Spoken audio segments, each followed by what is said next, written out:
që organizon këtë aktivitet, kjo e sotme është një ngjarje e veçantë.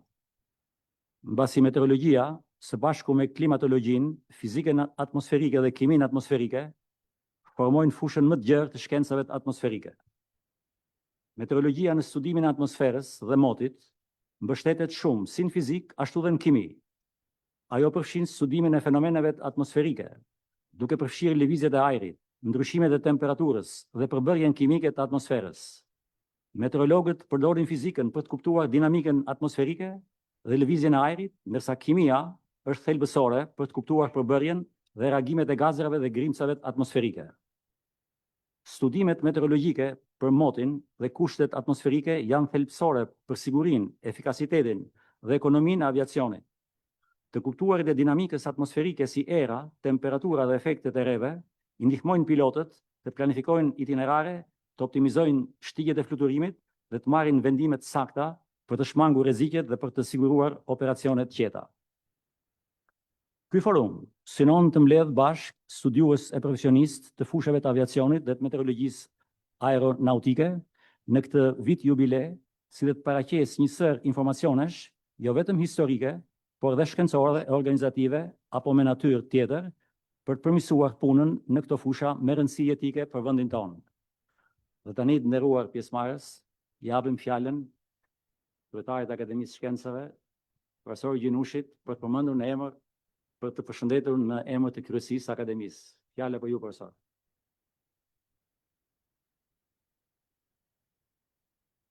Mirëdita, përshëndetje të gjithëve. Sigurisht dëshiroj të shpreh disa fjalë për organizimin e këtij aktiviteti, duke falënderuar gjithë ata që kanë kontribuar në organizimin e tij dhe veçanërisht do të përshëndesja bashkëpunimin edhe me forcat e aviacionit, edhe me Institutin e Gjeoshkencës, tani se ndroni emrin vazhdimisht, dhe me strukturat tjera, ashtu si dhe me organizatën botërore të meteorologjisë. Sigurisht ky aktivitet zhvillohet në kuadër të 2 përvjetorëve, siç e tha dhe Florani, don të 75 vjetorit të përfshirjes së antarësimit të Shqipërisë në OBM dhe të 100 vjetorit fluturimit të parë, do të thotë avion. Dhe pikërisht këto 100 vjet, sigurisht që aviacioni ka përjetuar teknologjia e fluturimeve, do thoshim, ka përjetuar ndryshime të jashtëzakonshme. Ne nuk jemi prodhues, por jemi përfitues të këtyre zhvillimeve. Tani pretendojmë edhe që rina si të kthehet në epiqendrat apo një nga aeroportet më të rëndësishme, por ajo që e bën veçantë këtë është që bashkojmë pikërisht këto dy ngjarje për të folur gjithnjë më shumë për pjesën që na takon ne, për meteorologjinë dhe për ecurinë e saj, sepse patjetër që është e domosdoshme dhe me siguri do edhe një nga konkluzionet e këtij aktiviteti, mbajtja e një qendre elitare apo të kërkimit shkencor në fushën e meteorologjisë. Ecuria në këtë drejtim ka qenë me zigzake, ashtu siç ka qenë gjithë tranzicioni ynë, ku që në vitin 50 është ngritur instituti i parë, pastaj ky institut është bërë pjesë e Akademisë së Shkencave dhe ishte një ndër institutet kryesore që ushtronte aktivitetin pranë akademisë, dhe prej 2008-s ka ardhur duke u rrudhur. Ndërkohë që problemet klimatike tashmë janë problemet, të thosha, numër 1, janë problemet më komplekse, prekin jo vetëm aviacionin, dhe me siguri gjithëve na ka qelluar që kur jemi në ajër të mendojmë, a e kanë menduar mirë kohën meteorologët, dhe pasi shpesh jemi ndodhur dhe në kushtet ku thuhet që nuk do bëhet ulja, do ndryshosh drejtim, dhe në një rast kur do uleshim në Rinas, ishte kohë e keqe. Kam qenë me disa të familjes edhe na që po vinim rrotull, thanë, po mirë, a do ulemi, më thoti me motor. që do ulemi tash, po se si. Kështu që këto, po problemet nuk janë vetëm kaq të thjeshta, pasi burimet energjetike dhe këto teket klimës, njeriu ka arritur t'i kthej dhe në favor.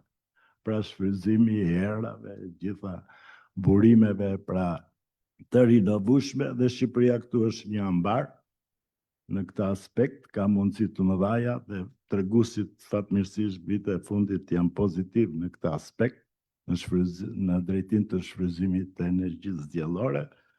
Kështu që këto pikërisht bëjnë domosdoshme atë që në kuadër të reformimit të sistemit të kërkimit shkencor, meteorologjia të ketë një vend të merituar. Dhe kontributi juaj në këtë drejtim, rekomandimet dhe sugjerimet që mund dalin nga ky aktivitet, patjetër që do të jenë një ndihmë edhe për Akademinë e Shkencave për të rritur presionin apo avokatin pranë qeverisë dhe politikë bërësve për të kthyer gjithnjë më shumë vëmendje në drejtim të kërkimit shkencor. Kemi favor të madh sepse tashmë shkencën nuk e shohin më të largët, shkenca preket që sa zgjohesh në mëngjes, sepse dora e pash, s'pari mirëmëngjes i themi celularit, pastaj do një të afërmit të shtëpisë, pra që aty shohim se ku ka arritur teknologjia dhe përparësitë e saj, pa folur pasaj për atë çka po bën inteligjenca artificiale. Dhe pikërisht këto teknologji, sidomos inteligjencës, ndihmon mjaft në fushën tuaj, pra në këto fusha, sepse modelimet janë shumë të vështira dhe me të drejtë sugjerohet që personat e aftë matematik t'i drejtohen edhe klimës, problemeve të klimës e meteorologjisë. Kështu që ju uroj shumë sukses, përshëndes iniciativën e Komisionit të Kimi Fizikës që ka marrë këtë iniciativë dhe falenderoj gjithashtu Petritin veçanërisht për organizimin e aktivitetit dhe për atë që ka qenë gjithmonë i gatshëm për të bashkëpunuar, ndryshe nga fryma e disa të tjerë. Faleminderit. Faleminderit, profesor.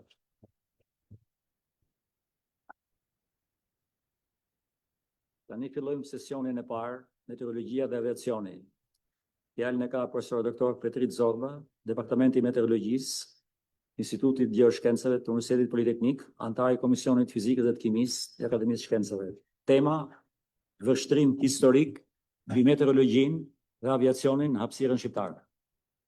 Fjala për ju. Faleminderit akademik Floran, por përpara se të vijë unë, do të më lejoni që të kemi një fjalë përshëndetje nga Greg Brock, shefi i shërbimit të aviacionit në Organizatën Botërore të Meteorologjisë, përshëndetje e cila është në video 5 minuta, dhe kjo përshëndetje nuk vjen vetëm në emër të Greg Brockut si shef, por dhe në emër të sekretarit përgjithshëm të Organizatës Botërore të Meteorologjisë, profesor Celeste Saulo, e cila është hera e parë që i adresohet Shqipërisë me këtë përshëndetje, pikërisht për faktin që meteorologjia është shumë e rëndësishme, jo vetëm për aviacionin, por edhe për degë të ndryshme të tjera të ekonomisë. Le të ndjekim përshëndetjen e Gregut për pak sekondë. Good morning, and thank you to the Albanian Academy of Sciences for giving me the opportunity to address the opening of the scientific forum addressing meteorology and aviation. My name is Greg, Chief of the Services for Aviation section.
Përshëndetje të gjithëve.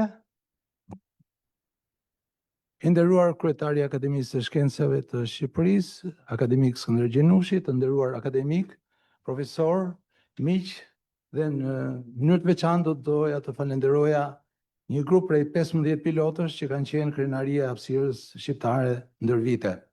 Ndërkohë, do të doja të bëj një falënderim të veçantë edhe për doktor Jovan Bashën, i cili i mundsoi një foto ekspozit me pullat emetimet e para postale mbi dedikuar datës së parë të fluturime ajrore në Shqipëri, të cilat së bashku me 2 postera të tjera në pushimin e kafes do të keni mundësi të ndiqni dhe të shikoni në vijim. Prezantimi im që ka lidhje me këtë 100 vjetor ka disa pika kyçe, si ka qenë 100 vite më parë, si është sot dhe si do jetë mas 100 vitesh. Pra në këto pak minuta ju do të shikoni më se 200 vite histori aviacioni dhe meteorologjie. Por jo vetëm të dhëna historike, as të dhëna shkencore, por edhe të dhëna të natyrës politike.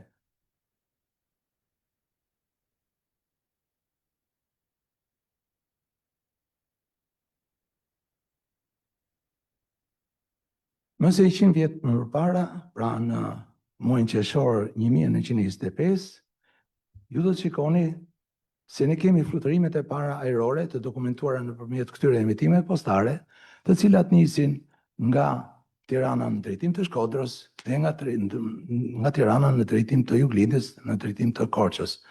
Në këto 2 ditë të veçanta janë emituar nga kryqëkuq shqiptar dhe posta shqiptare edhe emitimet filatelike për kace, pullat për kace, të cilat kanë dhe stampimin në gjuhën frënge, Premier Vol.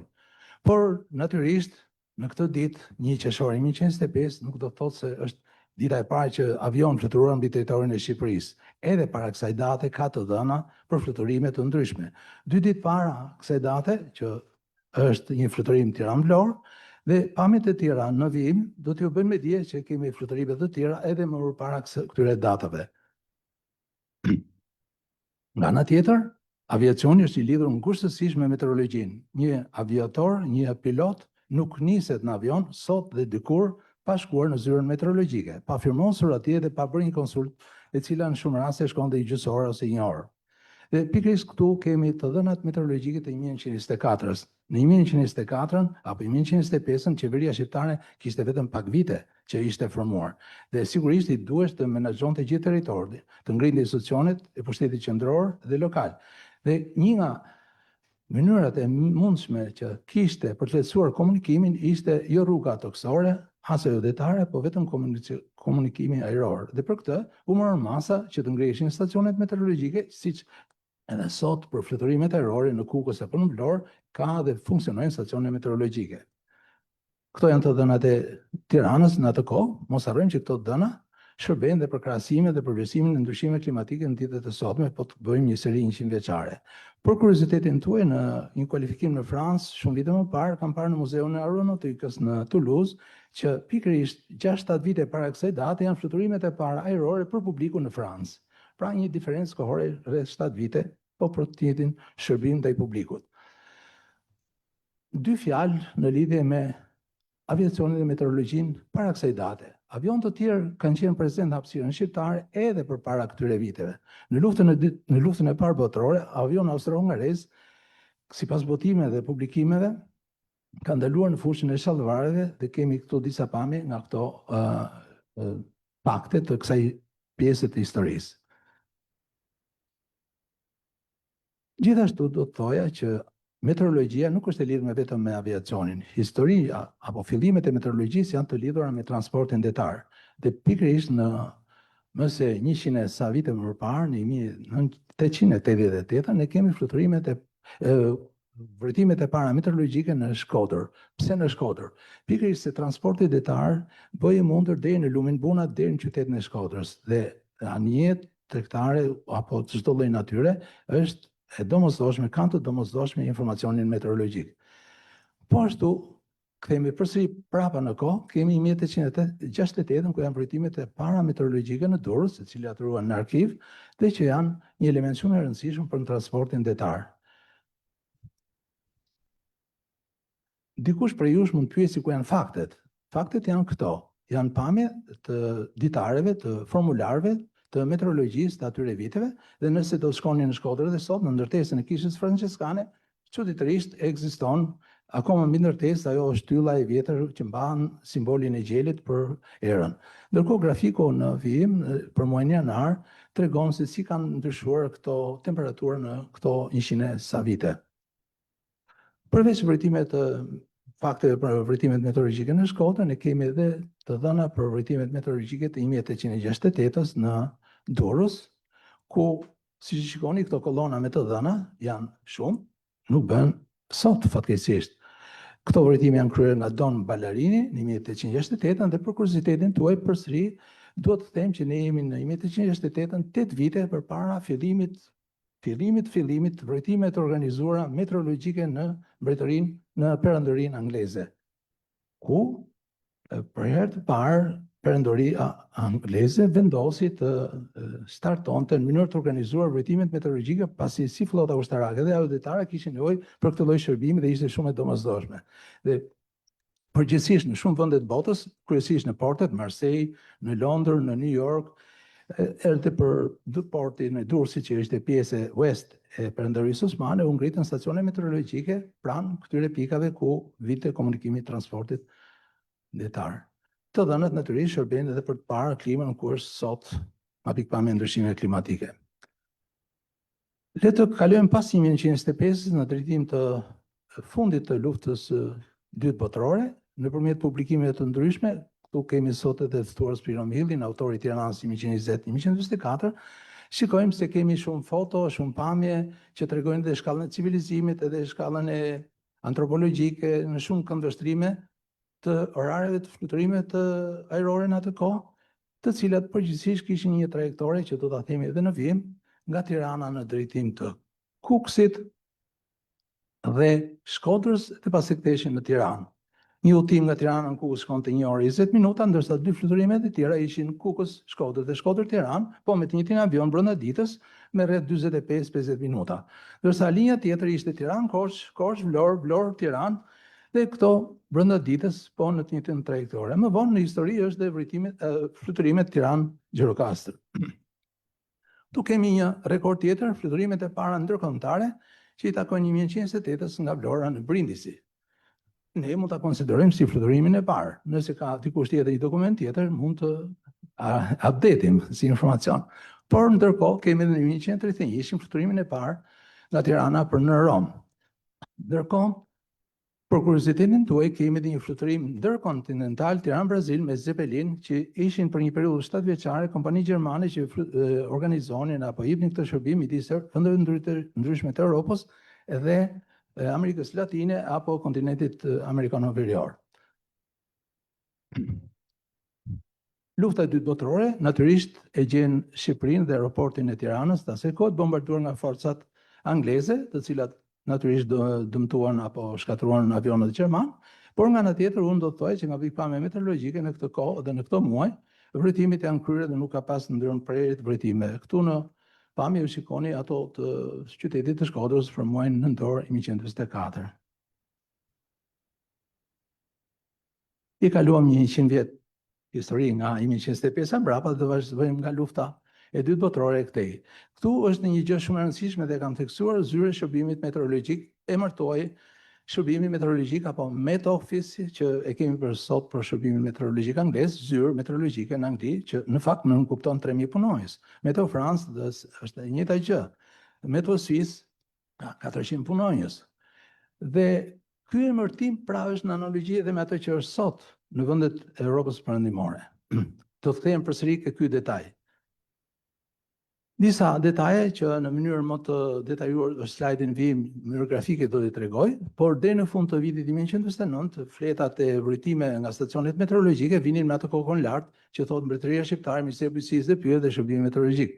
Në vitin 1950, pra natyrisht procedurat burokratike dhe të ndryshimit e emrit nisën pak më parë sepse Shqipëria po adaptohej me sistemin socialist të gjithë Europës lindore dhe u krijua Instituti Hidrometeorologjik, ku meteorologjisë ju atashua dhe hidrologjia.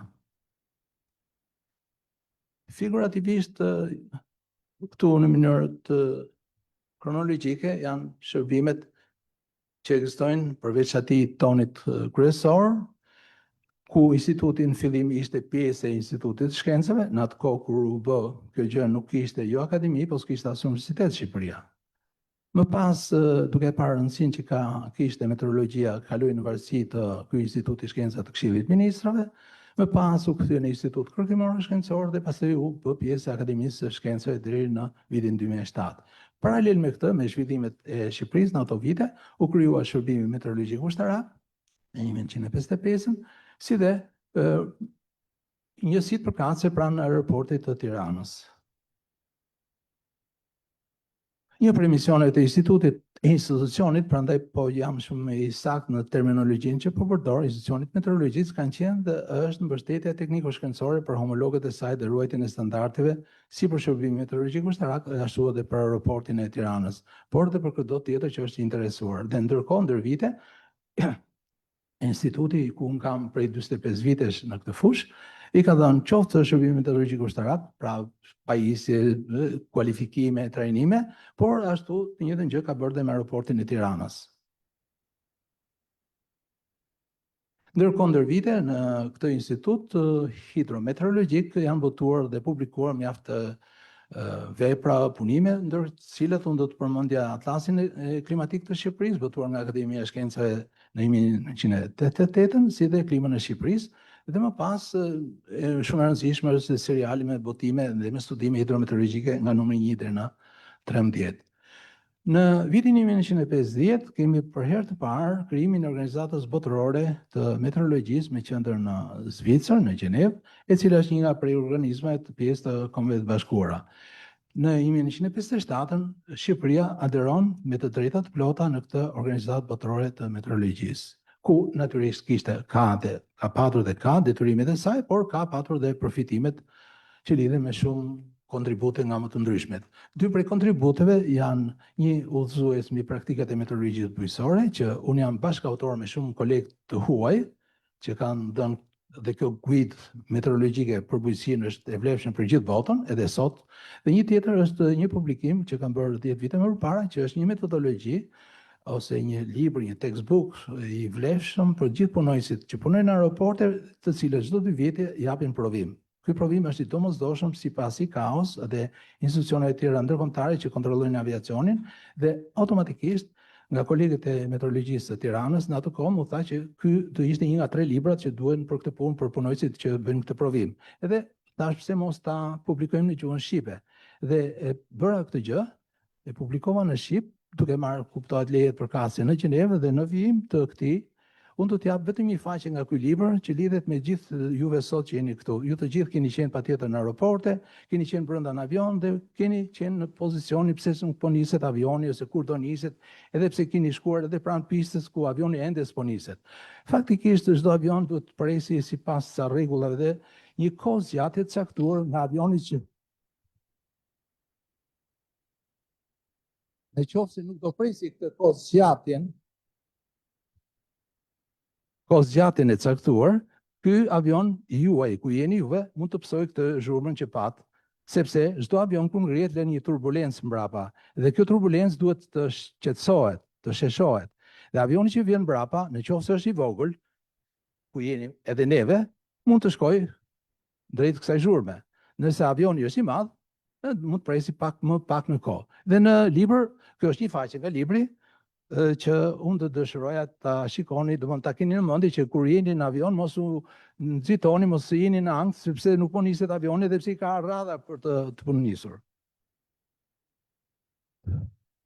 Sigurisht ne si institucion të shkuar në fushën tonë kemi bërë kualifikime të ndryshme, por kemi dhënë dhe certifikime për kolegët e ndryshëm të qoftë të aeroportit, të Rinasit, qoftë edhe për ata të Shërbimit Meteorologjik të Ushtrisë, pasi një nga misionet e institutit është dhe çështja e edukimit. Edukimit për të tjerët, por dhe vetë edukimi për veten e vetë stafit.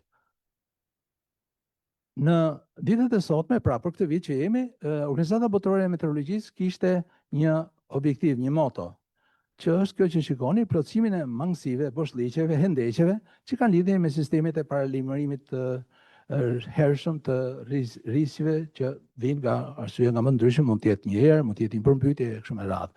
Dhe pikërisht në këtë kontekst, këtë e kam theksuar 2-3 herë, e kam vërë dhe me të verë dhe me të kuqe, sepse pikërisht dhe motoja kryesore që unë dhe ne jemi këtu, nuk janë as 2 përvjetorët, 100 vjetori as 75 vjetori, por parë pikërisht këtë udhëzim që e tha dhe shefi Gregor Brok i Organizatës Botërore të Meteorologjisë, se kush mangësia sot. Dhe ju mangësin mund të gjeni që ndoshta Shqipëria s'kan software të dur, ndoshta nuk ka teknologjinë e dur, jo. Ju do të shikoni në slajdet në vijim se ku është mangësia. Reformat e bëra në vitet e fundit kanë bërë që instituti nga pjesë e Akademisë së Shkencave deri në vitin 2007 të kalojë në kuadrin e universitetit dhe të do 2-3 vjeta, 4 vjet ketë ndryshim emri, qoftë në emër departamentesh, qoftë në emër të institucionit. Por në mënyrë më figurative dhe më të kapshme, në vijim do ta shikoni këtë gjë. Sot njësia përkatëse Departamenti i Meteorologjisë është pjesë apo 1/4 e Institutit të Gjeoshkencave, i cili vetvete është 1/8 e Universitetit Politeknik. Vetë Universiteti Politeknik është 1/44 i IAL-ve që ka Shqipëria, të cilat varet nga Ministria e Arsimit, e cila është 1/14 e qeverisë. Mungon ligji për meteorologjinë. Pagesa e vërtetuese është siç ka qenë para 20 kusur vitesh, si dhe çdo vit humbesën 4 deri në 5 stacione meteorologjike për arsye të migrimit të njerëzve nga një zonë në tjetrën e shumë arsye të tjera. Kështu që me dylpi, siç e shikoni, mund të shikojmë në drejtë të së ardhmes. Por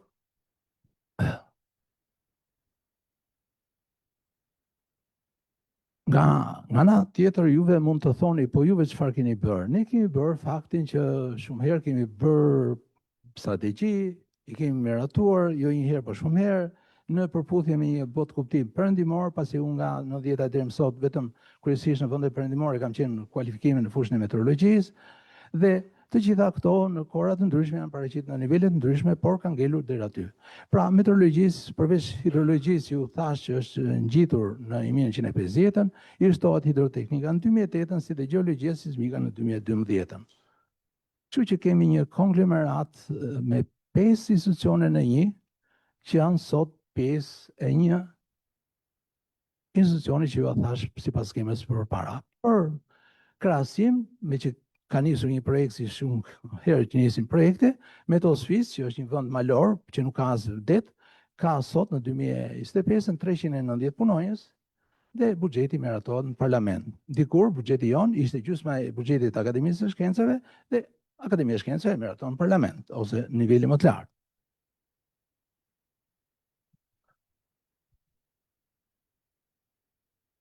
A nuk përbën e gjithë kjo situatë një mangësi, do të thoja unë, edhe juve?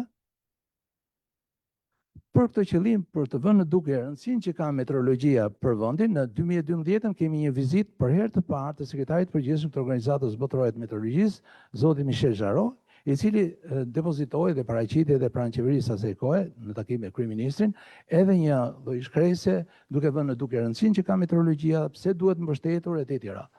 Por fatkeqësisht deri më sot nuk është bërë ndonjë gjë në këtë drejtim. Në foto ju shikoni përveç zotit Jarreau, sekretari i përgjithshëm i Organizatës Botërore të Meteorologjisë, edhe Dimitër Ivanov, që është homologu i këtij që përshëndeti sot, që është për aviacionin, ka qenë shef për Europën për aviacionin, pasi një problem shumë i rëndësishëm nga pikpamja ekonomike për gjithë vendet e Europës lindore në atë kohë, pra 10 vite apo 20 vite më parë, ishte se aviacioni ka shumë lek, ka shumë financime. Dhe një mbështetje më e madhe, një bashkëpunim më i madh i meteorologjisë me aviacionin do të ishte në ndihmë edhe për institucionet kryesore nacionale që ka çdo vend.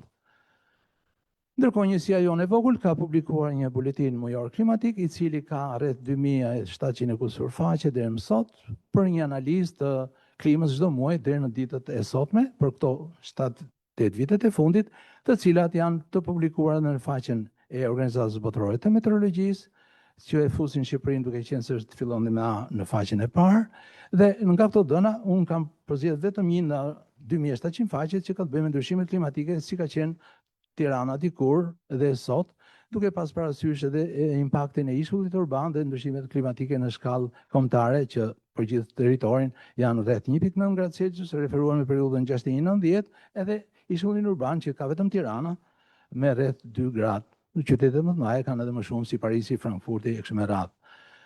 Ndërkohë që zhvillimi i vendit ka bërë që njerëzit mos rrinë të maten vetëm ke neve, po të investojnë të kompani, individ, të investojnë në fushën e monitorimeve meteorologjike. Dhe kjo është gjëja më interesante që do të diskutoj. Kemi shërbimin meteorologjik ushtarak që ka rreth 12 stacione, kemi aviacionin me Tiranën, Kuksin dhe Vlorën. Aktualisht para 2 ditësh kishte një tender për Vlorën për të blerë pajisjet meteorologjike, ndërkohë që neve kemi ofruar një stacion klasik që para 2 muajsh. Pra punët përgatitore për aviacionin nisin disa koma përpara. Problemi është ke standardet që lejnë për të dëshuruar. Në gjitha këto institucione mund të bëja një 10 slajde, po kam bërë vetëm 2 me përmbledhje. Të gjithë këtyre institucione që kanë vënë stacione të reja, stacione është një term që ka lidhje me pajisjet automatike, ndërsa vetëm mantja është gjë tjetër. Pra që ka dhe shumë gjëra tjera. Nuk do zgjatem në çështje teknike, por në shkallë totale në vendin tonë ne kemi rreth 250 stacione automatike që punojnë ndaj këtej, që bëjnë monitorim të masave ajrore mbi territor pa ndarë as të dhënat dhe pa asnjë certifikim. Pa ndarë as të dhënat dhe pa asnjë certifikim, është shumë e rëndësishme. Në bazë të këtyre të dhënave, të pa certifikuara, bëhen raportime në institucionet të shtetit, aportohen projekte me rënë leje zhvillimi ndërtimit, të cilat shpesh rezultojnë jo efektive dhe me impakte negative mjedisore. Këto stacione në më të shumtën raste ose nuk punojnë fare. Gjithsesi, kemi në hapësirën shqiptare që nuk do ndodhte ndoshta në vende të tjera të botës, vende si kjo pamje që shikonin në foto, një vend X të territorit të Shqipërisë, nga një kompani e huaj, Y, që kryen monitorime meteorologjike, pa leje, pa ndarë të dhëna si dhe qëllimin e kryerjes së këtyre monitorimeve. Të thoni ju se të keqe ka, nuk ka asnjë gjë të keqe, por në vijim mund të ta vini duke pse është arsye që këto kanë apo s'kan ndonjë gjë të keqe. Ndërsa, gjithashtu do shtoj edhe një fakt tjetër, në mungesë të dhëna, një shumë përdërues gjejnë zgjidhjen ke disa platforma që janë online, siç është Era5, Copernicus, MeteoBlue etj. Dhe këto ofrojnë të dhëna sigurisht, të dhënat janë, po janë për një kompani turistike, për të thënë sa është temperatura në Kukës në Tiranë, po jo për të bërë studime shkencore. Nga një studim që ne kemi bërë, të dhënat në mënyrë të veçantë për rreshtet dhe për erën, që janë element binar, pra jo të vazhdueshëm, ndryshimet me realitetin, nga këto që i vjen në internet, shkojnë në 200%, 300%, 400%. Shembulli më tipik, po ka disa shembuj për këtë, është që do i kishte zili dhe NASA apo NOAA, që ku kemi në një zonë 5 stacione garumbull në një pikë ku edhe një tjetër se s'ka dalë akoma. Ja ku kemi një fluturim për vitin 2024 dhe nga këto 5, 2, 4, 5 edhe një atë lart 6, nëse do të thoni ju punojnë gjithë, unë do të thoja që nuk punojnë gjithë. Kjo është gjysma e keqes. Po ai që punon, do thoni juve, sigurisht ai që punon i ka të dhënat, po deri diku sipas meje janë fake data, kështu që ato mund të japin dhe një lloj impakti jo pozitiv për ekonominë. Në këtë pikpamje kemi këto 3 citime. E para, për vendet e zhvilluara si Amerika apo Japonia, pikpamje ekonomike, një investim për 1 milion euro përcjell për ekonominë e vendit 20 milion euro fitim mbrapsht. Për vendet në zhvillim, siç është vendet e Ballkanit apo të Europës Lindore, ky raport është 1/8. Për vendin tonë, unë do të thoja 1/2 do ishte shkëlqyeshëm, por faktikisht nga pikpamja matematike do të ishte 1 me -0.5. Nga pikpamja matematike nuk e di si mund ta kuptoni juve, 1 me 0.5, pra investojmë 1, nuk marrim asnjë, po humbasim. Cila është arsyeja? Arsyeja është se këto dhëna janë jo të rregullta. Jo 1 milion investim për meteorologjinë dhe merr 20 milion ekonomia e vendit. Jo, 1 me 20. Prandaj po e them dhe me. Ndërkohë për shembull në vendet e zhvilluara në zhvillim si Ballkani, Maqedonia, antë tash kemi raportin 1 me 8. Plotësisht dakord, ndërsa nga siç thash për vendin tonë kjo shifër mund të ishte edhe në literaturë ku e kam cituar copy-paste kam bërë këtë shifër, kështu që varet nga botimet e ndryshme. Për sa më lart parashtrova, a nuk duhet parë që këto para të taksa paguesve shqiptar, të donatorëve të huaj, të përdoren me efektivitet? A është kjo një mungesë?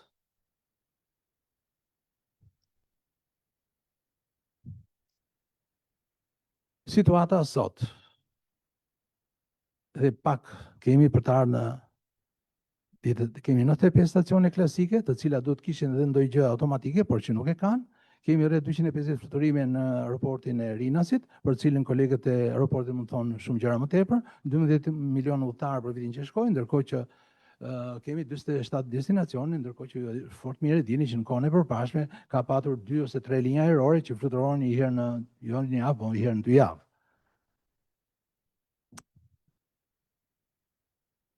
Kjo është një paraqitje grafike e 10 viteve të shkura, pra 2003-2010 dhe pastaj 10 vite që i fundit kemi një kapërcim të madh në rritjen e transportit të udhëtarëve në aeroportin e Rinasit. Ajo që është shumë e rëndësishme të theksoj dhe ta lidh me ato që thash pak më parë në fillim, në ditët e sotme moti konsiderohet një mjet i rëndësishëm ushtarak. Dhe ndaj pak më parë se të fillonim forumin, generali, komandanti i forcave të armatosur të Shqipërisë kërkoi ndjesë se sot nuk mund të merrte pjesë, ishte një stërvitje që e kishin lajmëruar në momentin e fundit dhe na uron suksese për takimin, por këtë e kisha vetëm për forcat ushtarake. Sot në botë, moti është një element si gjithë tjerët në ushtri dhe është shumë i rëndësishëm.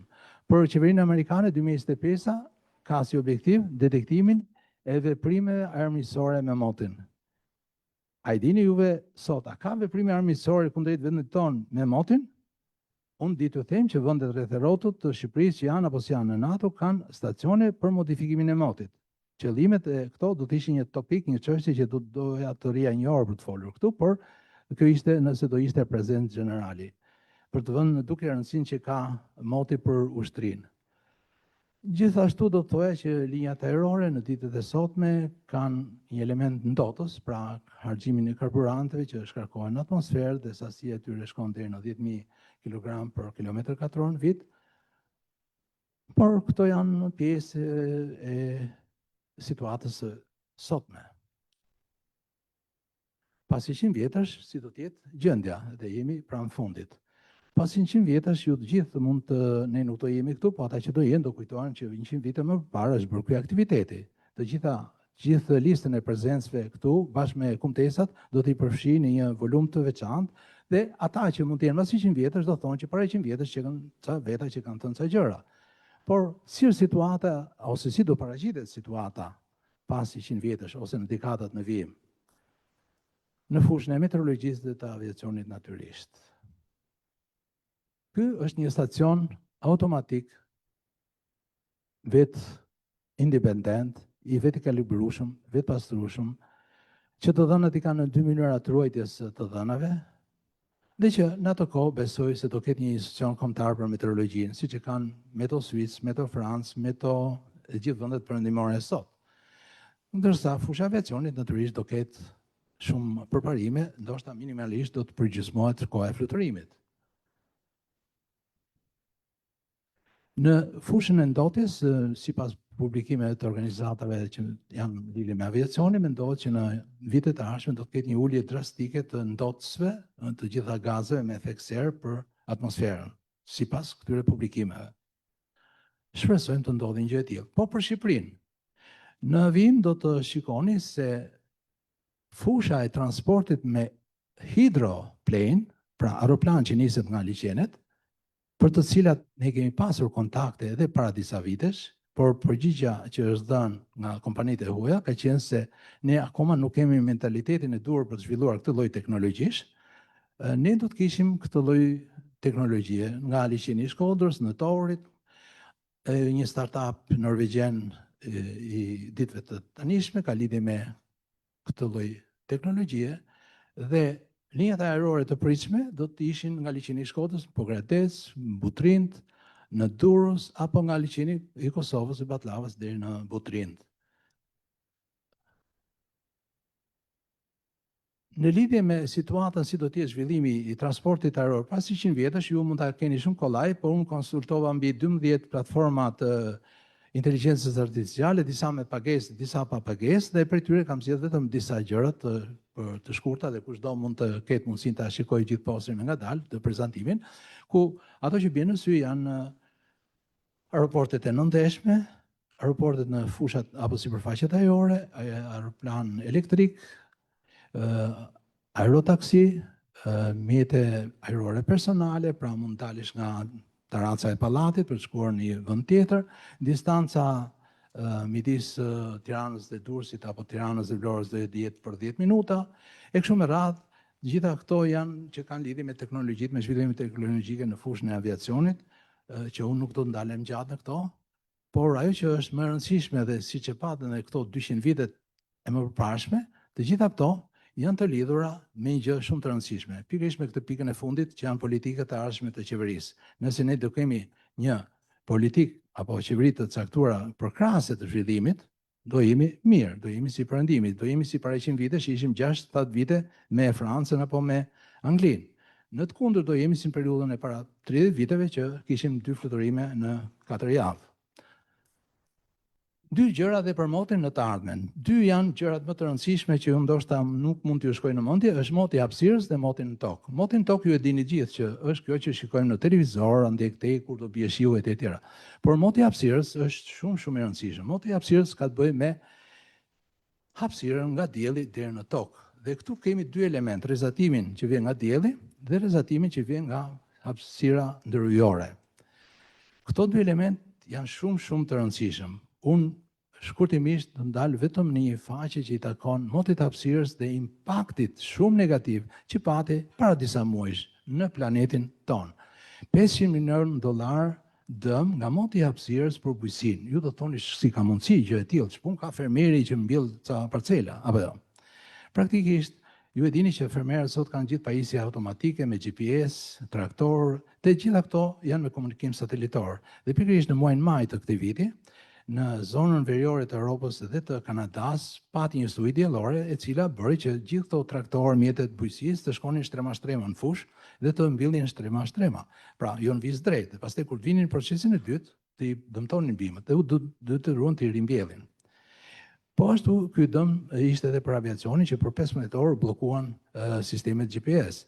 Kështu që moti i hapësirës llogaritet me shumë pasoja. Unë nuk po përmend shembullin e 1859-s që ka pas pasoja të rënda për telekomunikacionin asaj kohe dhe për linjat elektrike. Sot kuptohet me sistemin e kompjuterave të tjera, dëmi do jetë katastrofik. Moti i hapësirës ka dhe një element tjetër shumë të rëndësishëm që ka të bëjë me ndryshimet klimatike.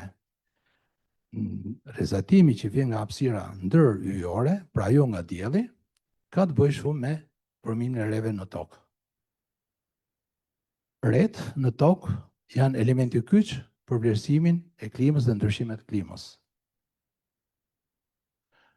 4 konsiderata, dielli si faktor kryesor që nuk është në dorën tonë dhe rrezatimi kozmik nuk janë në dorën tonë, por 2 tjerat që janë ishujt urban të ngrohtësisë dhe modifikimet e motit.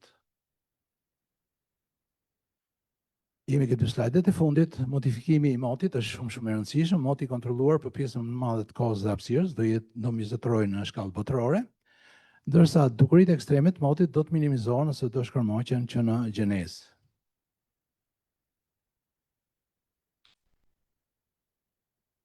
Dhe informacioni i fundit dhe slajdi i fundit ka të bëjë me atë se si do jetë parashikimi i motit, duke pas parasysh që në të ardhmen moti do jetë shumë më i kontrolluar, pra do të jetë në dorën e njeriut.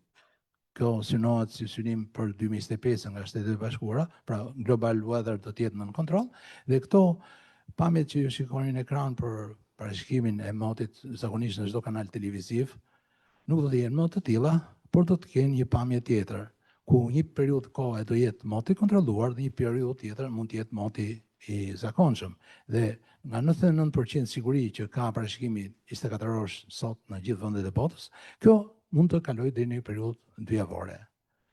Duke ju falendëruar për vëmendjen, jeni të mirëpritur për çdo pyetje.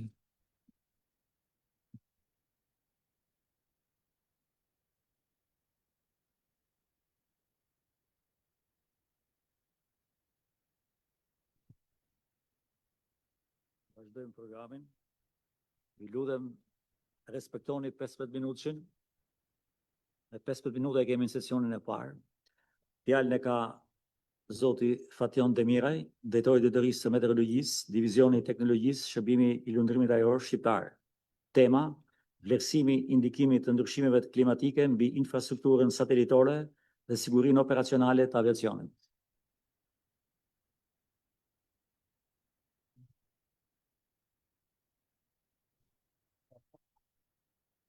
I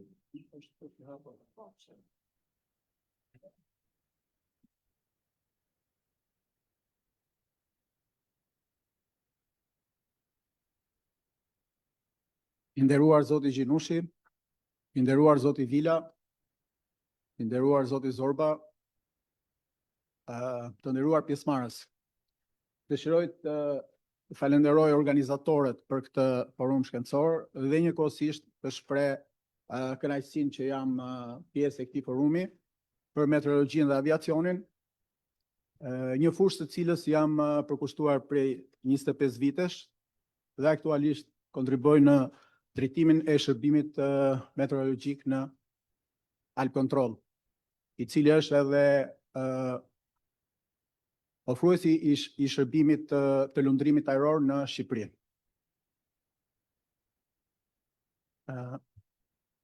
Sot do doja të flisja për një nga efektet e për një nga efektet e ndryshimeve klimatike, i cili mund të ketë një ndikim në reduktimin e numrit të satelitëve që operojnë në mënyrë të sigurt në hapësirë.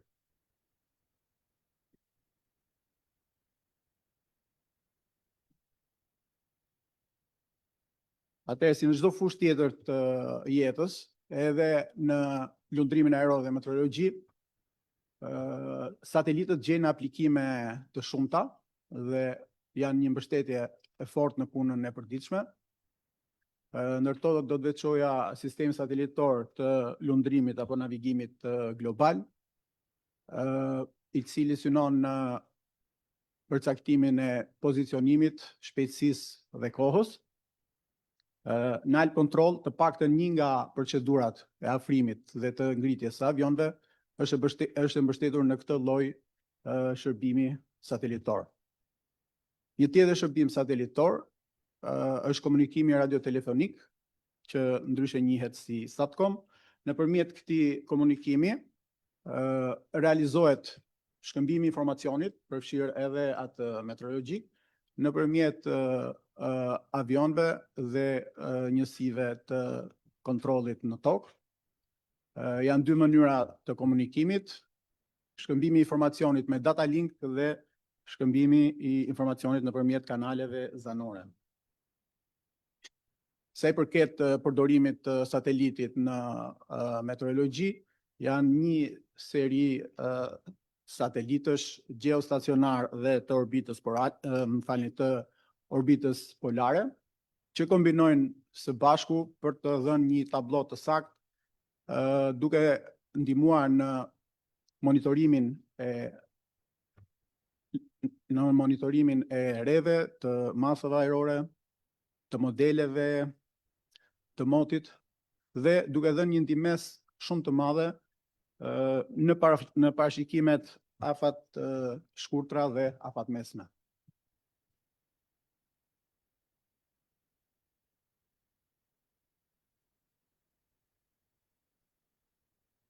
Duke qenë se ndryshimet klimatike po e shtrin ndikimin e tyre edhe në pjesën e sipërme të atmosferës, një pjesë e këtyre shërbimeve që merren nga sateliti mundet edhe të ndërpriten.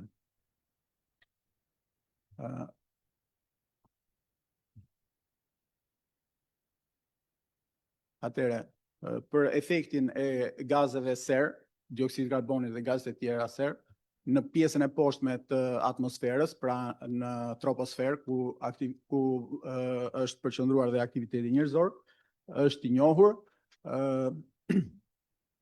Emetimi i rrezeve ultrakuqe nga toka frenohet nga kjo shtresë, duke shkaktuar një ngrohje të shtresës pra të troposferës.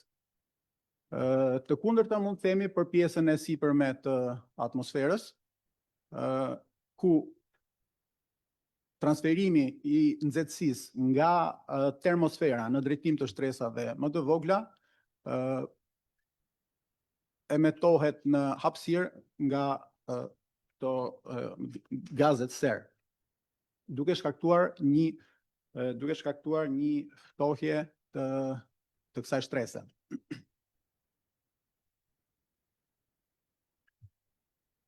termosfera është shtrihet në orbitën e ulët të tokës, ku operojnë pjesa më e madhe e satelitëve që gjejnë përdorim në ditët e sotme.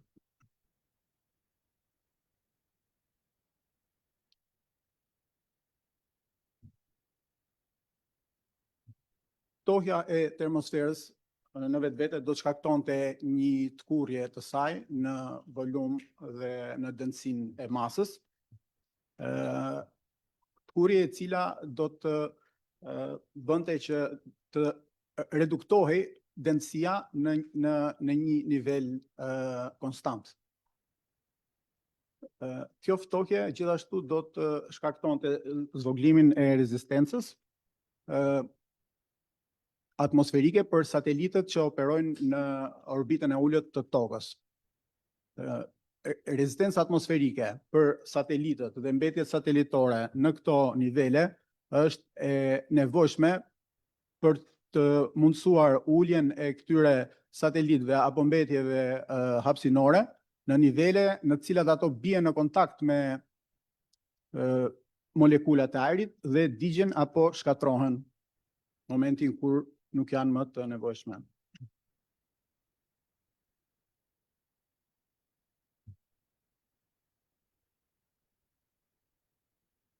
Reduktimi i rezistencës do të bënte që këto satelitë që kanë mbaruar ciklin e jetës apo mbeturinat hapësinore të qëndrojnë më gjatë në orbitën e tyre, duke shkaktuar një mbipopullim në këtë orbit, çka do të pengonte lëshimin e satelitëve të ri, apo do të shkaktonte përplasje në këto të cilat do të shtonin mbetjet hapësinore në këto diapazone, pra.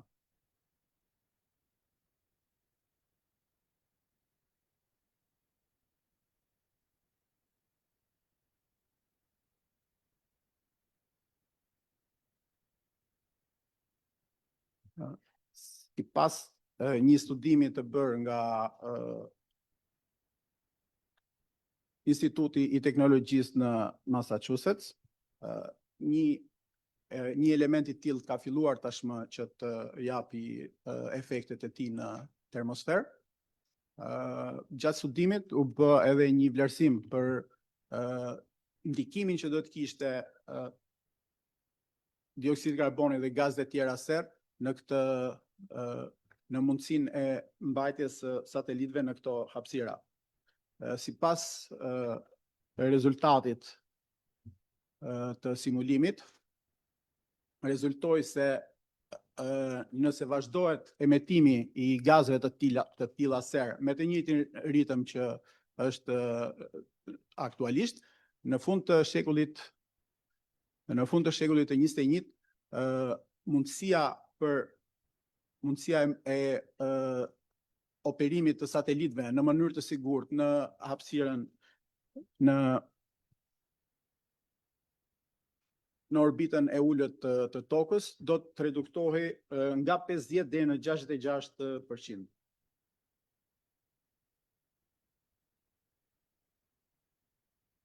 Një nga shkencëtarët amerikanë të NASA-s, Donald Kessler, ishte i pari që propozoi një skenar teorik të ngjashëm me këtë që po diskutojmë në vitin 78, por Kessler në atë periudhë shikonte si rrezikun apo problemin kryesor shtimin e satelitëve ndonjëherë edhe në mënyrë të pa kontrolluar në orbitën e ulët të tokës, e cila siç thamë është orbita që popullohet më tepër nga satelitët, operojnë rreth 10.000 të tillë tani.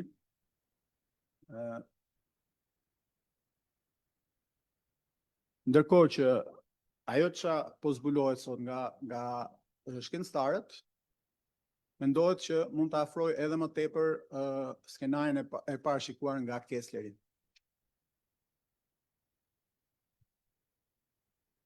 Sindroma Kessler ishte sipas Kesslerit do të ndodhte për shkak të, siç e tham, mbipopullimit të orbitës së ulët të tokës nga satelitët dhe nga mbetje ekzistuese të hapësinore.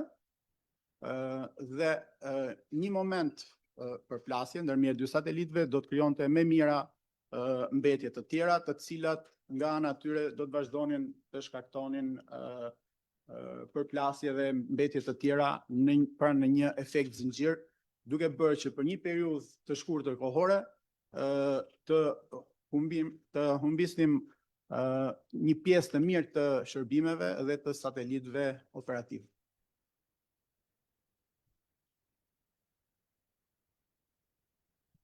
Tashmë që këto ndryshime klimatike po ndikojnë në orbitën e ulët të tokës, ky është një fakt. Mënyra e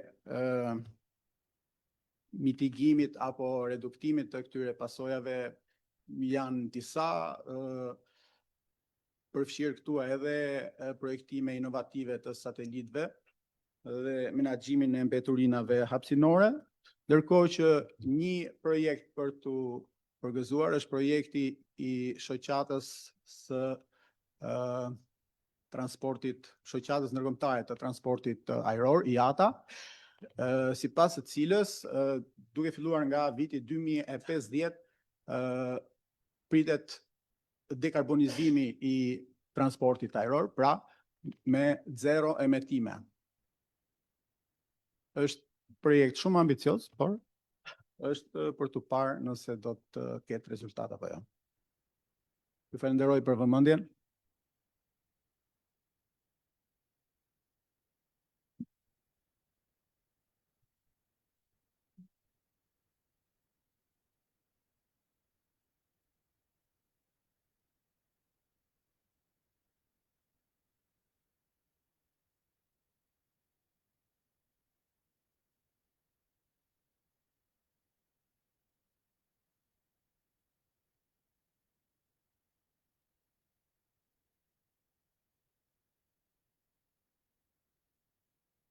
Kërkoj falje për ndryshimin e rendit të prezantimeve, sidoqoftë Tirana Metropol, edhe tema e 100 vjetorit të aviacionit faktikisht ndërlidhet edhe me zgjerimin e Shqipërisë në përgjithësi, po Tiranës në veçanti. Të nderuar zoti Gjinushi, të nderuar akademik, të nderuar të ftuar studiues, pedagog edhe student, të dashur miq, kam kënaqësinë dhe nderin e veçantë që jam sot këtu në këtë shtëpi të madhe, që në emër të institucioneve të Kosovës, për të përshëndetur këtë veprimtari të rëndësishme të organizuar nga Akademia e Shkencave të Shqipërisë, në përkujtim të 2 përvjetorëve të mëdhenj, domethënë 100 vjetorit të fluturimeve të para ajrore të Shqipërisë, dhe gjithashtu edhe 75 vjetorin në themelimit të Organizatës Botërore të Meteorologjisë. Ky takim është më shumë se një përkujtim simbolik, është një reflektim mbi rrugën që Shqipëria ka përshkuar si këmbë dhe si pjesë e komunitetit shkencor ndërkombëtar në fushat jetike të aviacionit dhe të meteorologjisë. Fluturimet e para ajrore në Shqipëri të realizuara pra në fillim të viteve të 20-ta ishin më shumë se një ngjarje teknologjike, ato shënuan hapjen në një epokë të re për Shqipërinë. Ato përfaqësonin guximin për të kapërcyer kufetës së mundshmes, vizionin për modernizimin dhe lidhjen me botën. Nga ato fluturimet e para deri te zhvillimi i aviacionit civil dhe ushtarak shqiptar e deri tek përfshirja e Shqipërisë në rrjetet rajonale dhe globale të transportit ajror, rrugëtimi padyshim se ka qenë i mbushur me sfida, por edhe me arritje të mëdha. Në të njëjtën kohë përkujtojmë me respekt dhe vlerësojmë 75 vjetorin e Organizatës Botërore të Meteorologjisë, që ka ndihmuar vendet anëtare, po edhe jo anëtare të përballen me sfidat klimatike, të parashikojnë rreziqet natyrore dhe të përmirësojnë sigurinë e fluturimeve ajrore. Meteorologjia sot nuk është vetëm një degë shkencore apo një fushë e shkencës, ajo është një shtyllë e sigurisë kombëtare, e zhvillimit të qëndrueshëm dhe jetës së përditshme. Ajo ndihmon jo vetëm në parashikimin e motit, por edhe në mbrojtjen e jetës së njerëzve, bujqësisë, energjisë, ekonomisë e tjerë. Fjalë në këtë përvjetor të dyfish nderojmë jo vetëm ngjarjet, por edhe njerëzit që qëndruan pas këtyre ngjarjeve, pra pilotët e parë shqiptar, inxhinierët, meteorologët, studiusit dhe të gjithë ata që kontribuan në ndërtimin e dijes dhe sigurisë në këto fusha. Akademia e Shkencave të Shqipërisë, si tempulli i dijes dhe i kërkimit shkencor, ka një rol të pazëvendësueshëm në ruajtjen e kujtesës historike dhe nxitjen e vizioneve për të ardhmen. Andaj le të jetë ky përvjetor një frymëzim për brezat e rinj, për të ndërruar më shumë, për të studiuar më thellë dhe për të fluturuar më lart, me dije, me pasion dhe me përkushtim. Ju falenderoj dhe ju uroj në punë të mbarë.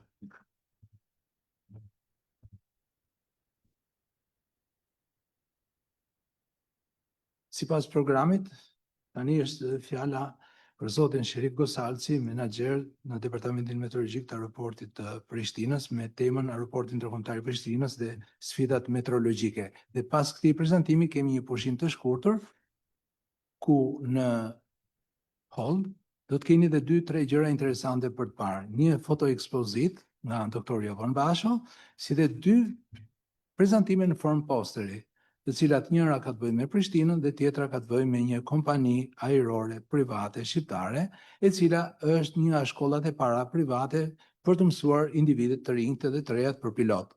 Pra, mos harroni që nuk është vetëm kafja, po kemi dhe 3 momente për të parë në pushimin e kafes dhe për të takuar pikërisht këto persona. Fjala për juve, zoti Sherif. Faleminderit profesor Zorba, nderuar të pranishëm, nderuar kryetari i Akademisë së Shkencave të Republikës së Shqipërisë, nderuar akademik, nderuar pilot që jeni këtu prezent, nderuar meteorolog, kontrollor trafikut ajror, e di që një ka ardhur me mua nga Prishtina, nuk e di ka të tjerë. Ju falenderoj për vëmendjen, për pjesëmarrjen tuaj. Është hera e parë që gjendem në hapësirat e Akademisë së Shkencave të Shtetit Shqiptar. Shpreh kënaqësinë fillimisht të falenderoj profesor Zorbën për ftesën që më ka bërë të jem pjesëmarrës dhe të shpalos pikërisht meteorologjinë aeronautike dhe zhvillimin e saj se si ka ndodhur në Republikën e Kosovës, gjithsesi edhe në atë pjesën kur ishëm pjesë e atij shteti i cili na ka mbajtur shumë gjatë në robëri. Këtu, siç e ceka, unë jam Sherif Gosalci, do të thotë jam drejtuesi i Departamentit Meteorologjik Aeronautik në ofruesin e shërbimeve të navigacionit ajror. Këtu keni Alp Control, ne jemi KANS, do të ofruesi i shërbimeve të navigacionit ajror i Republikës së Kosovës. Gjendem së bashku këtu me drejtuesin e shërbimeve të kontrollit trafikut ajror, do të thotë i kemi dhënë një rol të veçantë si organizatë, të jemi prezent këtu në nivele të larta dhe të shpalosim njohuritë tona. Shumë çka tha profesor Zorba, me të vërtetë ishte një kritik e jashtëzakonshme, sepse diçka të tillë edhe pse vjen nga fusha aviacionit e bëjnë vazhdimsi përmes mediave për të ngritur vëmendjen e institucioneve të vendeve tona, në mënyrë që të jepet roli veçantë meteorologjisë, me theks posaçëm asaj që prek gjithë qytetarët, e përmendi akademik Gjenushi teknologjinë informative, faktikisht pajisjet celular, të cilët menjëherë i marrëm dorën tonë, se të dëgjohemi në mëngjes dhe shikojmë me siguri edhe atë se si gjendet moti, si pritet jetë gjatë ditës, dhe të shohim që nga rrobat tona se si të vishemi atë marrim ombrellën me vete apo jo. Njëjtë, ndoshta edhe më e rëndësishme, meteorologjia është në sferën e aeronautike, në aviacion, me që veç ta keni vëmendjen fluturaket qysh gjatë qëndrimit në tokë, fluturimit të tyre, operimit të tyre dhe pastaj kthimit në tokë, ato ekspozohen vazhdimsi nga kushtet e motit. Andaj, do thotë, është mirë që në Evropën juglindore, përkundër që institutet hidrometeorologjike kanë mbetur prapa në investime si të kuadrove, si të pajisjeve, aspektet e meteorologjisë aeronautike nuk gjenden edhe keq. Kur mora ftesën prej profesor Zorbës, me njëru futa u përmend teknologjia informative, u përmend faktikisht informimi artificial, i cili domosdo në ditët e sotme për gjithë juve përdoret dhe pothuajse nuk ka ditë që gjithë nga ne apo shumica nga ne e shpalosim dhe parashtrojmë ndonjë pyetje në lidhje me të kaluamën. Kjo është një foto dhe siç desha ta ndërlidh faktikisht që kur Zogu bëri operimin e parë zyrtar, ashtu është e paraqitur, edhe pse profesor Zorba tregoi që ka pasur fluturime edhe më herët, edhe para vitit 1925, po ky njihet si fluturimi i parë shqiptar, do të thotë në shtetin shqiptar. Kjo ishte gjendja e Kosovës, siç po e shihni. Kosova ishte robruar pas vitit 1912, konferencave që u mbajtën, mbeti në ndrobri, në një varfëri të skajshme, në një trysni nga okupuesit e mbretërisë serbo-sloveno-kroate në atë kohë, edhe pastaj më tutje që mori një emër Jugosllavia e atërshme. Kur flasim për meteorologjinë aeronautike në Kosovë, faktikisht ky është hapja e aeroportit të Prishtinës, i cili zyrtarisht ishte inauguruar në vitin 1965. Paraprakisht, do të thotë vite më parë, shfrytëzohej si bazë ajrore. Ata që kanë pasur shansin të jenë atje prezent, kanë pa që ekzistojnë edhe disa tunele, në të cilat forcat jugoslave të kohës fshihnin fluturaket e tyre, sepse sikur në këtë pjesën knejt kombit, edhe atje kishte paragjykime për sulme të ndryshme të aleancave të ndryshme. Do thotë, kjo ka qenë hapja që ka ndodhur në vitin 1965. Fillimisht kishte fluturime të pakta të brendshme, realizohej një fluturim Prishtinë-Beograd në atë kohë, i cila pastaj është bërë në baza ditore, dhe më tutje, nga vitet e 80-ta, me rritjen e trysnisë dhe robrimit, filloi edhe rritja e diasporës. Shumë njerëz tanë, do të ishin detyruar të shkojnë vendin, dhe më pastaj pas rregullimit të dokumentacionit, ata filluan të bëjnë trysni të kthehen drejt për drejt Prishtinë, kështu që diku në fund vitet e 80-ta filluan edhe operimet ndërkombëtare, do të fluturimeve.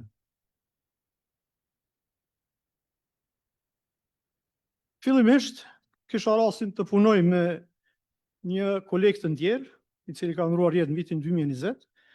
Ai ishte prej kombit ton i pari që punoi aty në aeroportin e Prishtinës në vitin 1964.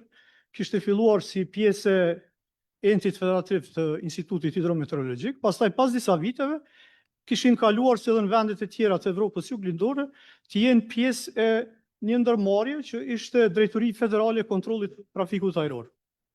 Me siguri që i kishin kushtet e mira të kohës, mirë po statusi i tyre ishte civil ushtarak.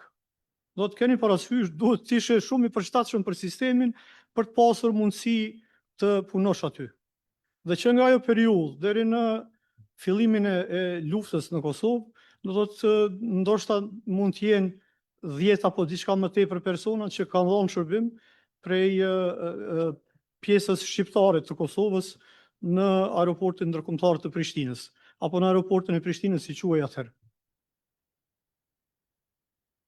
Natyrisht, këto ishin pajisjet që përdoreshin atë botë, po ishin për matjen e temperaturës, ajo Stevenson screen, që ishte të hypjen 2 metra lartësi dhe të bëjë matjet manuale. Pastaj ju e dini se në aviacion është shumë e rëndësishme edhe matja drejtimit dhe shpejtësisë aerës, dhe po ashtu në mënyrë grafike ishin të detyrueshme të lihej shënime në lidhje me shtypjen e ajrit, që po ashtu do të shtypja e ajrit dhe era me shpejtësi dhe drejtim janë dy prej faktorëve kryesor që një kontrollor i trafikut ajror plason drejt te pilotët, cilët pastaj këto dhëna i shfrytëzojnë për të koordinuar edhe uljen, përdorimin e pistës dhe po ashtu për të koordinuar altimetrin që kanë si pajisje në fluturaket e tyre. Vitin 1999, viti i kthesës. Do të pas marrëveshjes që ndodhi, pas luftës fuqishme edhe të ushtrisë lirëtare të Kosovës dhe me ndihmën e NATO-s, do të po shihni këtu jam unë, atëherë isha më i ri, mund sa kuptoni dikun 26 vite më parë, atëherë isha 24 vjeçar, dhe këtu jemi me forcat britanike, cilët së bashku me që kishim edhe forcat ruse në atë kohë, ateruan 3 Harrier, kjo është fluturake Harrier, luftarake, dhe pastaj na dërguan drejt e to dhe të bërim foto me ta. Do të kem pas fatin që nga ajo periudhë kemi bashkëpunuar dhe kemi bërë ngritjet profesionale së bashku me forcat ndërkombëtare, fillimisht me britanezët, pastaj me italianët dhe me një brigadë multikomshe e cila udhëhiqej nga Shteti i Islandës në atë periudhë. Ashtu si që e thash, filluan ndryshimet, filluan me ngritjen e kapaciteteve njerëzore, sepse po të kesh pajisjet më të mira në botë, nëse s'ke njerëzit e shkolluar dhe të edukuar në mënyrë të duhur, atëherë çdo gjë është e kotë. Kjo është ekipa e parë që kemi dërguar në Kolegjin Britanik të Meteorologjisë në Mbretërinë e Bashkuar, ku jemi përgatitur edhe për vërejtues meteorologjik, edhe për parashikime meteorologjike aeronautike. Dhe më pastaj vazhduan me trajnime të ndryshme në Mbretërinë e Bashkuar, Holand, Itali, Island, Izrael dhe në vende të tjera, të cilat nuk po e përmend këtu, po ka pasur kontribute të mëdha në avancimin e meteorologjisë aeronautike. Po ashtu, qysh atëherë kanë filluar bashkëpunimet rajonale, pikëpari me Agjencinë Simotor të Shtetit Shqiptar, do të thotë me Alp Control, në atë kohë kishte një emër tjetër. Mirë po, këto bashkëpunime dhe bashkëpunimet të ndërsjella, duke shfrytzuar kapacitetet dhe avantazhet e njëra tjetrës, kanë qenë vazhdimsi të pandërprera. Sa i përket Kosovës, do të thotë aktualisht kemi një aeroport ndërkombëtar, i cili është aeroporti ndërkombëtar i Prishtinës Adem Jashari. Pastaj kemi një aeroport ushtarak, është aeroporti i Gjakovës, i cili ishte ndërtuar nga forcat italiane ajrore, dhe më pastaj pas tërheqjes së tyre i është dorëzuar qeverisë Republikës Kosovës, e cila ka dorëzuar, ka deleguar të gjitha përgjegjësitë të PSK, që është Forca e Sigurisë së Kosovës, gjithsesi ushtria e Kosovës, dhe e cila qysh në fillimet e para do të thotë ka filluar me operimet dhe përgatitjen e master planeve për zhvillimin e këtij aeroporti. Natyrisht vend të rëndësishëm dhe ndër pikat e para të zhvillimit është edhe meteorologjia. Dhe atje është krijuar një grup punues në kuadër të Ministrisë Zgjedhëse të Mbrojtjes, në cilin bëj pjesë edhe unë dhe jap kontributin tim dhe eksperiencën time për me sensibilizu dhe me kriju kapacitetet e para si njerëzore, ashtu edhe operative, meteorologjike, aeronautike të këtij aeroporti. Po ashtu ekzistojnë edhe 10 fusha dhe poligone tjera ajrore, të cilat aktualisht janë në kapacitetin e shfrytëzimit të Federatës Aeronautike të Kosovës, e cila është mjaft në ndërlidhje edhe me Federatën Shqiptare Aeronautike dhe po ashtu sukseset e 2 federatave janë zënë vend ndër 10 e parë të nivelit botëror. Kjo është hapësira manevruese e aeroportit ndërkombëtar Prishtinës.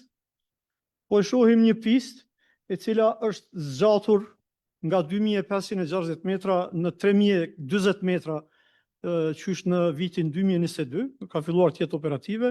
Do të ka qenë një projekt i Qeverisë Republikës Kosovës. Profesor Zorba tregoi atë librin, cilin unë kam qenë recenzent në atë libër, qysh në vitin 2013, dhe pikërisht në atë periudhë kem pasur një mjegull jashtëzakonisht të dendur, e cila kishte shkaktuar dikun humbjen e 160 fluturimeve. Pastaj ato humbja e atyre fluturimeve është marrë për bazë në mënyrë që të ngriten dhe kapacitetet e pistës, aeroportit dhe bashkë me to dhe teknologjisë, e cila do të shfrytëzohet për përmirësimin e kategorizimit të pistës së aeroportit Prishtinës në kategoritë e organizatës së aviacionit civil. Do thotë nga kategoria e dytë, tani më veç kemi kaluar në kategorinë 3B, që nënkupton fluturaket, për ju pilotët e dini, mund të aterojnë me 50 metra dukshmëri horizontale dhe 15 metra dukshmëri vertikale. Do të thotë në kushtet mjegullës së dendur, aterimet përmes një sistemi instrumental të zbritjes bëhen pa ndonjë telash. Njëjtë si zbritjes, ashtu të ngritjes. Dhe investimet në meteorologji aeronautike që janë bërë në konformitet me kategorizimin 3B, të cilat kushte i plotson aeroporti ndërkombëtar i Prishtinës. Kjo është kulla e re e trafikut ajror, e cila është operative qysh nga viti 2013, dhe në cilën edhe Departamenti Meteorologjik Aeronautik ka hapësirat e veta dhe operon aty. E kur flasim për hapësirat, do thotë kjo është gjendja faktike, operative, kemi të bëjmë me zyrën për parashikime, një teknologji mjaft e avancuar, zyrën për vrojtime meteorologjike aeronautike dhe po ashtu zyrën klimatologjike. Profesor Zorba, po ashtu dhe akademik Gjinushi përmenën edhe dhënat.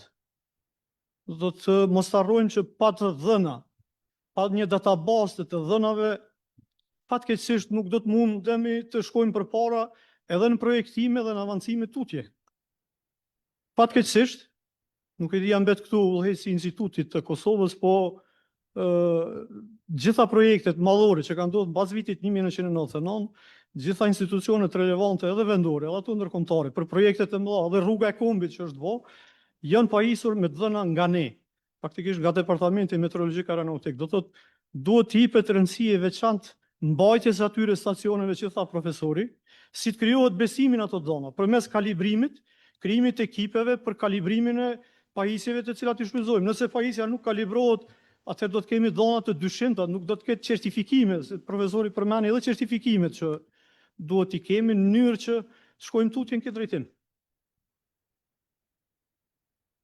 Këto janë 3 P që unë i pëlqej, do thotë pa këto 3 P nuk do të mund të operojmë. Është personeli, që po e shohim këtu, pajisjet, cilat përmes atij projekti Zoti Spisës i kemi siguruar, dhe shumë e rëndësishme si të procedojmë, si të operojmë. Do të jenë procedurat me cilat ne përgatisim dhe udhëzojmë personelin se si të shkohet më tutje. Personeli i gjithë i kualifikuar sipas standardeve të Organizatës Botërore të Meteorologjisë, kjo kriteret BPM dhe BPMT nënkupton paketa instruksionale elementare për meteorolog dhe për teknikë të meteorologjisë dhe ka një mbyllshmëri 24/7. Do thotë në vazhdimsi zyra e vrojtimit apo divizioni i vrojtimit dhe divizioni i parashikimit janë të prezent dhe ofrojnë shërbime të pandërprera. Pationi përmendi imazhet satelitore, mos harrojmë sa ka evoluar teknologjia. Në vitin 2002 kishim kontraktuar një sistem për parashikim së bashku me imazhet satelitore. Me që ne si Kosovë nuk kemi as pjesë e UMETSAT dhe as organizatave tjera, mirë po gjithmonë ka mundësi. Është mirë kur ke miq në arenën e atyre dashamirëve ndërkombëtar që na e dojnë të mirën, dhe atë botë kishim siguruar përmes britanezëve një imazh në orë. Mund ta imagjinoni, sot kemi çdo 5 minuta një imazh. Mund ta imagjinoni qysh në fund këtij viti do të jetë çdo 3 minuta e gjysmë një imazh. Do të kështu ka avancuar teknologjia dhe ato nuk janë imazhet kapacitetit tult, po tani më janë imazhet kapacitetit shumë të lartë. Do thotë që avancojnë dhënien e shërbimit gjithherë mirë e më mirë. Profesori foli edhe për të ardhmen, por shumë e rëndësishme të flitet dhe të thuhet që meteorologjisë do t'i vije ngritje e roli, por esenca është që do të kërkohet detajistik, do të thotë detajet do të jenë shumë të rëndësishme. Në këtë rast kontrollori i trafikut ajror do t'i intereson nëse tani më është ora 11, në ora 12 si do ta ketë erën, si do ta ketë gjendjen me vranësinat e rrezikshme, a do të ketë shi, a do të ketë borë, sepse foli edhe zotri Brok nga VMO për situatat në të cilat ballafaqohemi e për të cilat shpeshherë publiku i gjerë nuk e ka informacionin. Po ndoshta edhe njerëzit vendimmarrës në lidhje me investimet e së armës nuk e kanë informacionin. Pajisjet, tani më kemi një sistem për parashikim, që është një sistem amerikan, nga një kompani Campbell, avos i ri, si që thash i kategorisë 3B, pastaj një avos ndihmës apo rezervë, do të thotë në rast se një sistem bie, me automatizëm sistemi tjetër merr gjitha kompetencat që i bie gjasat për rënien e kategorisë janë jashtëzakonisht të vogla në aeroportin ndërkombëtar të Prishtinës. Kemi shpërndarje të informacionit meteorologjik përmes radiokomunikimit, do të thotë fluturakët që futen në Republikën e Kosovës me automatizëm e marrin informacionin meteorologjik në lidhje me gjendjen në aeroportin e Prishtinës. Dhe gjitha kjo bëhet përmes një shpërndarje telekomunikuese, një sistemi që është EFTN dhe dhanat tona përkundër që jemi shtet i pranuar normal, do të thotë shkojnë një herë në Island, pastaj shpërndahen në atë qendrën kryesore të Vjenës, e cila është përgjegjëse për shpërndarjen e informacioneve. Këto janë senzorët, nga 4 senzorë që kishin mbetur në vitin 2021 me sistemet e reja krijuam një kapacitet prej 32 senzorëve, duke përfshirë dhe kamerat, po i shihni, për vrojtimin dhe krahasimin e kushteve të motit. Do të nuk është diçka që është mandatore, është aplikuar tek ne, ndër të tjera unë mirem edhe me ligjerime në organizatën evropiane Eurocontrol të aviacionit dhe ligjerimet që i bëj atje në prezantime kanë tërhequr vëmendjen edhe të vrojtimeve përmes kamerave për verifikimin e punës së saktë të senzorëve. Do të kemi parasysh gjithmonë krahasimet janë shumë të rëndësishme në meteorologji, sepse ne nuk kemi faktorë që bëjmë matjen as të temperaturës, as të erës, as të lartësisë së rreve. Do të duhet gjithmonë të kemi pajisje adekuate për këto monitorime dhe vrojtime. Këto janë pajisjet që janë vendosur për kategorizimin 3B në aeroportin ndërkombëtar të Prishtinës. Ky është vetëm njëri sistem. Keni parasysh paralel me këto senzor ku janë të vendosur për gjatë pistës, do të ekzistojnë edhe senzorët e sistemit rezerv apo backup që quhet për këto vritime. Sistemet e reja, profesori përmeni certifikimin, po e shihni, është autoriteti i aviacionit civil, i cili ka bërë certifikimin e gjitha këtyre sistemeve në teren. Ky këtu lart jam unë, kisha fatin të udhëheq këtë projekt dhe të mirë me te. Njëjtë dhe këto, po ishin inspektorët e aviacionit civil, të cilët janë të përgatitur dhe bëjnë certifikimin e sistemeve të reja në aeronautik. Modernizimi dhe avancimi i sistemeve, ata 32 senzorë që i përmena, po ishin këto janë në fabrikën apo laboratorin Utrecht të Hollandës, të kompanisë DTN, që është një kompani amerikane, dhe me seli në Evropë në Sevilla dhe në Utrecht të Hollandës. Metodologjitë e reja që i përmenda, po i shihni përmes kamerave se jemi në gjendje të shohim edhe thellësinë, faktikisht trashësinë e mjegullës, e cila është jashtëzakonisht prezente në kushtet e dimrit në aeroportin e Prishtinës, por po ashtu kemi prezencë edhe të bubullimave dhe vetimave, diku në rreth 43 ditë brenda një viti, edhe 45 ditë me mjegull prezente, mund ta keni parasysh sa mund të ndikojë ajo në kushtet dhe në volumin e punës që kontrollorët e trafikut ajror ofrojnë për juve pilotëve. Produktet dhe raportet, këto janë produktet, nuk isha ndalë në detaje me që shumica për juve nuk jeni të fushës dhe ndoshta dhe nuk i dini. Do të ka të bëjë me parashikimet, pastaj vrojtimet, raportimet dhe ky seksioni i klimatologjisë që përmenda që është jashtëzakonisht i rëndësishëm për të krijuar databazat e nevojshme për qasjen në sisteme dhe në avancimet në të ardhmen. Profesori përmendi 1 milion me 20 milion. Unë kam pasur një ofertë shumë serioze të jem pjesë e SOF, që është një mekanizëm për faktikisht futjen në sistem të dhënave të gjithë Afrikës. Atje kthimi ishte nëse 1 milion investohet në meteorologji me 50 milion kthim.